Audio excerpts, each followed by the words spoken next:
Hi, so I wanted to come in here and share an interesting conversation that got me thinking about depression and anxiety.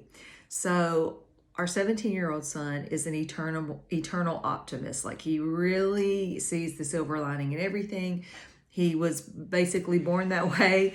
It is really quite amazing, although I tend to lean toward that side also. So I am very optimistic and just assumed I got it from my parents, which I did, because they've always been positive people.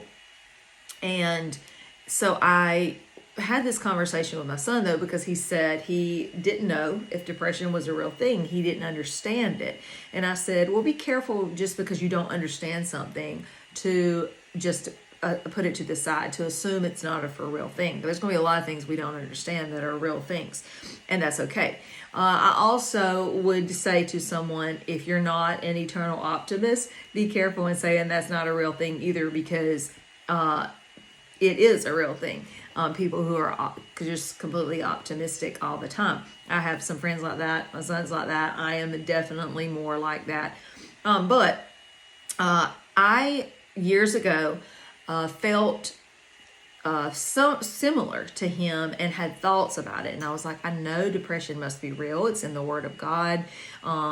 Being downcast and going through a difficult time and just feeling alone and crying out to the Lord. And so I did some research, and I also found a really great book I wanted to share with you. So if you struggle with depression and anxiety, I definitely recommend this book, Hope Prevails.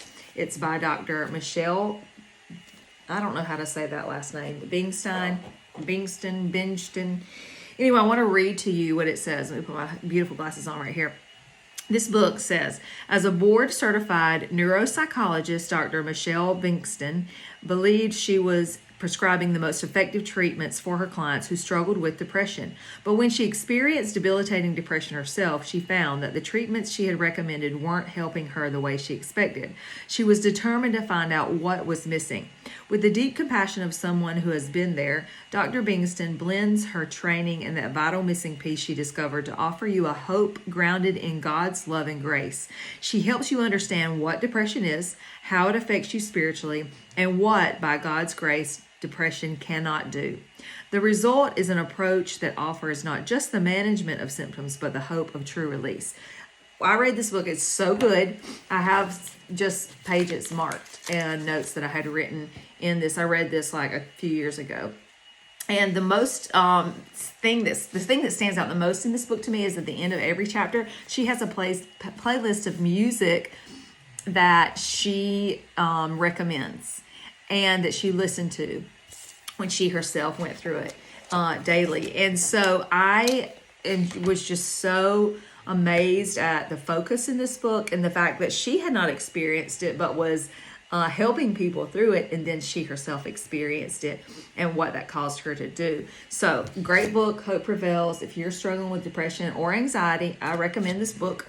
And then here's two other books. I have not read these yet. I've started on this one, Spurgeon's Sorrows. It's a realistic hope for those who suffer from depression. So this is written by Zach Eswine, but it comes from Charles Spurgeon's notes and information and things that he's written about the subject.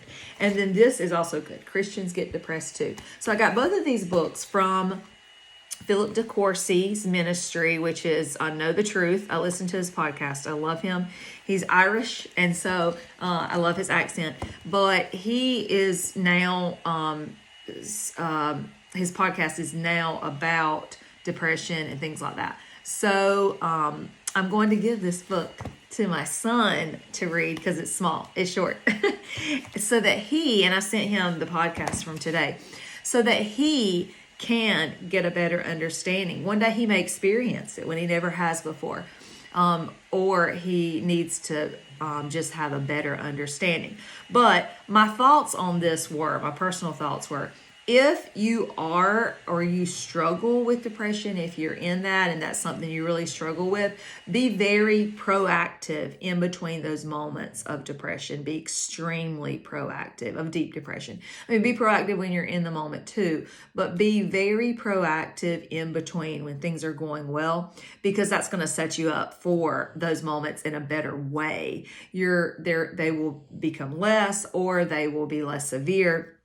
And so it's important that you lean on the Lord and focus on Him every day. Make sure He's the preeminence, that Jesus is the focus every day. And then make sure that you are exercising and eating well, and taking great supplements. Okay, your microbiome, there you have hundreds, billion, you actually have trillions of bacteria in your body and on your body and in your gut. And it's important that you're feeding that with good things. Like, I can't express enough the importance of your gut and how it relates, good gut health, how it relates to your brain, your emotions, how you handle stress, all those things. Very, very important. So be proactive in exercise, be proactive in eating well, in putting colorful things in your body that are nutrient dense, and then putting great supplements in your body that will nourish your gut with amazing probiotics and a multivitamin that you're absorbing, not just something off the shelf. Like, talk to somebody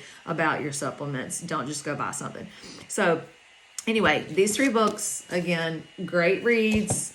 Be proactive, and share with people that are also experiencing something like this. And I just want you to know there is help, there is hope, there is a reason, and you can get through those times. And even if someone doesn't understand it, it doesn't mean that we can't help and sympathize and empathize, and also be supportive in what you're going through. So wanted to share this with you. I hope this is very helpful, and I pray for those who struggle with depression or anxiety.